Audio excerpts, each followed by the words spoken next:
My name is Max DeFelice. I'm the owner and president of Waterdown Collision. It's my lovely wife, Patty DeFelice, and her role in our business is client relations and business development. Our business was started in 1974 in our little town of Waterdown. We started in the center core of town, right on Hamilton Street and Dundas Street. The business started from a dream of my parents owning their own business, and has evolved and continues to evolve into now the third generation, which is our sons. This year, 2024, marks our landmark of 50 years in Waterdown and Flamborough, serving our amazing community.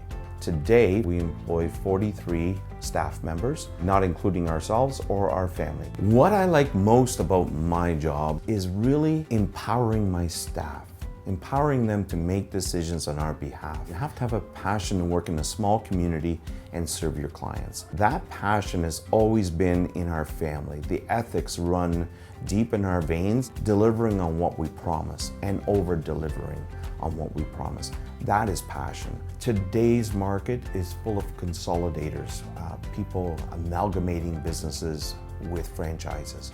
Waterdown Collision will continue to remain an independent collision center and an advocate for our clients and customers that need collision repairs. That is our job, our due diligence, and our responsibility, and continues to do so right through into the third generation. We focus our work in Flamborough and Waterdown because it is a very sustainable and amazing community to work in, because our community shops locally and supports us. Our business is not Max or Patty. Our business is the Waterdown Collision team, and I thank them for that.